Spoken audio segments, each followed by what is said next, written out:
But first, the humble battery. Last year, the UK used more than 680 million of these little tubes of power. But how do they actually work? These cases are for the standard AA battery. But what else do you need to make one?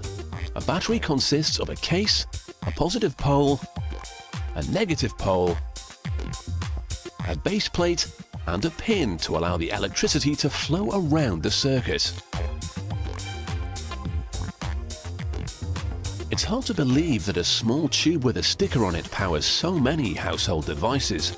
They're used in everything from remote controls to MP3 players. But have you ever wondered how they work? We've established batteries have a positive and negative pole. The negative pole is full of electrons which are all trying to escape. Electricity is the force used when they move from a negative pole to the positive one through an electrical circuit.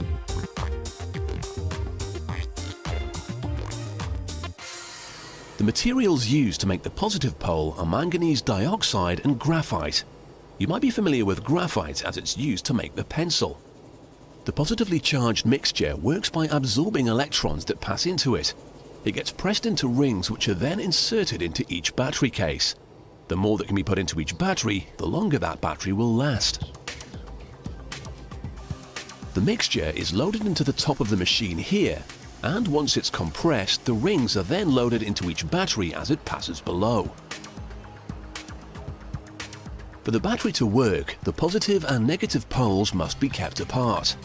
A rubber-like material is rolled up and used to create the internal barrier that does this. This high-speed machine then inserts each individual roll into the batteries, which are already lined with graphite. To show you how it works, we've had to have the machine stopped. The lining is highlighted here in red.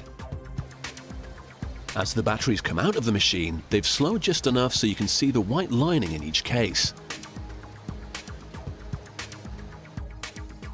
Like yin and yang, a battery is made up of two opposites. They have both a positive pole and a negative one. We've got the positive. Now we need to make its opposite by combining zinc powder and a gelling agent. The mix is very toxic though, so a machine is used to minimize human contact. The combination creates this gloopy substance, which is a negatively charged gel. Once it's fully combined, this is added into the lining in the battery cases.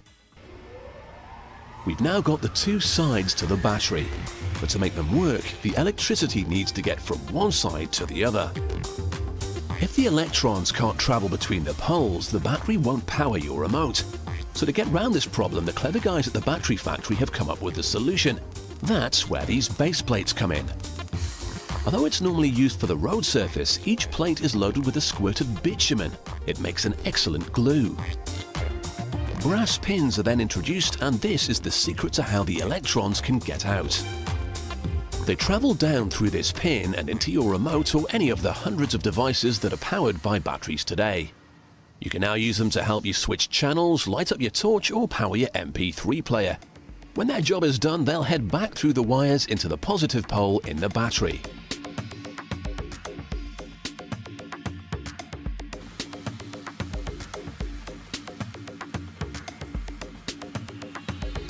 Once they've been assembled, the plates and pins are fed into this machine, and a hydraulic press squeezes them into the waiting case. They're now complete, although at this stage they don't look like the batteries you would recognize.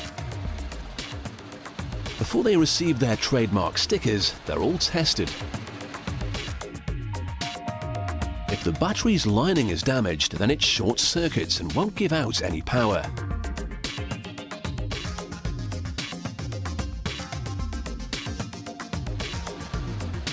This machine tests each one and removes any of the faulty ones, so you're not left frustrated and powerless.